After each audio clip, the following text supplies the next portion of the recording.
welcome back to the channel.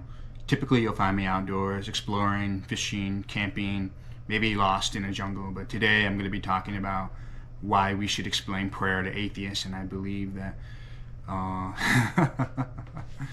not a lot of atheists would be happy to come across a video titled Explaining Prayer to Atheists. But every time there's a natural disaster or a tragic event, Facebook comment sections, all comment sections are flooded with this phrase, thoughts and prayers do nothing, thoughts and prayers do nothing. And it seems so obvious how shallow-minded that is, how materialistic that is, how that fails to actually grasp the way that Christians do pray, and it fails to understand the intention behind prayer. So I'm going to dive into this a little bit, and I want to open up with Sam Harris. He's very intellectual. He's an atheist. I think now he calls himself a New Age atheist or a spiritual atheist. I guess there's a difference there, but this clip, he took some really low-hanging fruit, typically something he doesn't do, but I think this is the perfect way to introduce this concept of thoughts and prayers do nothing. Because they're, do you think prayer works? Many people say, yes, absolutely, I think prayer works. And then you say, okay, well, we have a new airline where the pilots are just going to rely on prayer to land the planes. Tickets will be cheap, and you can sign up. Who's going to sign up for that airline? If the pilot comes over the PA system and tells you that he's convinced that prayer is all he needs to land this plane, you're just going to see just stark terror on the faces of even the most religious people. So obviously this fails to understand what prayer is actually about. Now, it's ironic because if this plane was ran on thoughts and prayers and it was getting around, this plane had flown 100,000 miles or been in the air for 5 years, I would be pretty willing to trust a plane that has been running on thoughts and prayers. But so there's clearly this notion that prayer is the equivalent to a magic genie in a Bible. So most atheists seem to think prayer is ineffective because it cannot instantaneously change the outcome of an event. But that's not quite the purpose of prayer. So Jonathan Pagel of the Symbolic World explains this concept much better than I can. So here you go. And that's the thing. If you're not a religious person and you don't believe in God or whatever, to understand that in terms of attention, to even understand prayer just as attention, to say, okay, so you start your day out, and then when you start your day out, you attend to something which is beyond you. You attend to your sins by confessing and asking for forgiveness.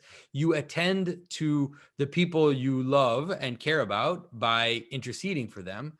It's like, even if obviously I do believe in God, but if you didn't, you would still see that this is the way the world is set right. That, think about the difference between that and, getting up in the morning and right away, I don't know, like watching some series on Netflix or something. It's like, how are you going to then, your day is going to be you'll be distracted, right? And so prayer is a way to focus attention on the things that matter, and also be grateful. Gratitude is the solution to so many problems, right? Celebration and gratitude is one of the ways that the world coheres together. I think prayer has become something people mock. When someone says, I'll pray for you, it's almost treated as a laughable, eye-roll worthy moment. But it's such a gracious thing to have someone devote time, energy, and attention to you so that your life may improve in some manner. It's a gracious act that we flippantly toss aside. So is it fair to say that thoughts and prayers don't do anything?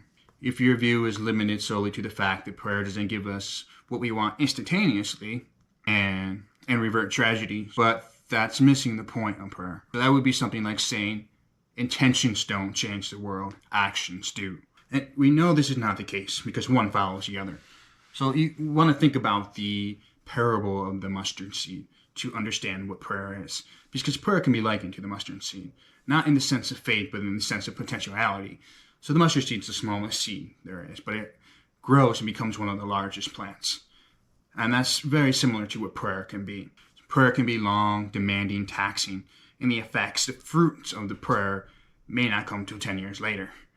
But again, like the mustard seed, it can be the smallest thing that sprouts into the biggest thing, and it can become responsible for the growth of churches, the feeding of the hungry, the clothing of the poor, the nursing of the sick. It leads to a lot of beautiful, good things, and that's something that people kind of shove to the side. So prayer can be likened to intention, and what follows is action. And that's the reason we see a lot of good in the world.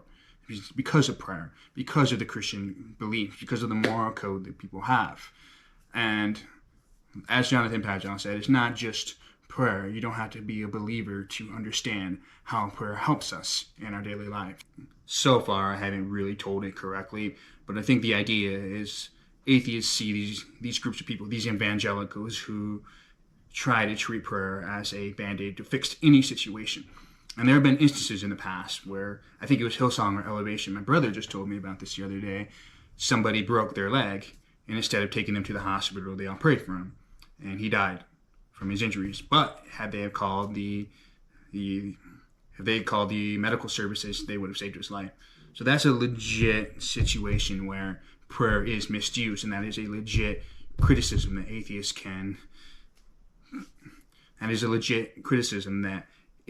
bring to the table, and that shouldn't be discarded. That should be acknowledged. That should be recognized. And this idea that prayer is this all-encompassing thing that can fix every solution completely misses the purpose of what prayer is for, because it helps you develop a relationship with the Creator rather than force the Creator to submit to your will. So if the Creator submits to your will rather than you submitting to the Creator's will, you're going to miss out on a lot of growth, a lot of character, and ultimately the world would be chaotic, way more chaotic than it is now, because you have over 8 billion individuals with their own will. And if every individual got what they wanted, there would be no order in the world. So it's helpful to think of prayer as something that helps develop a relationship with God, develop trust, faith. And faith is not blind, because faith is something that we look back on. We look back on our lives and we see that our faith has been solid, it's been logical, it's been stable. In the same way I sit down in a chair, I have faith that chair is not going to fall apart on me. So next time you see comment sections riddled with thoughts and prayers, don't do anything. Think about it from a different perspective. Try to take a different approach and think, what can thoughts and prayers actually do? Appreciate everyone watching this very out of place video for my channel, but I do believe that I'm going to start putting in different things, Christian content, outdoor content, and things of that nature. So if you would like, comment, subscribe, anything helps to support the channel. These type of videos will get better. I'm still learning, how to speak, how to write scripts, how to edit the video. So this is very good for a first one. And if you're still here, I appreciate that. And we are on to the next video.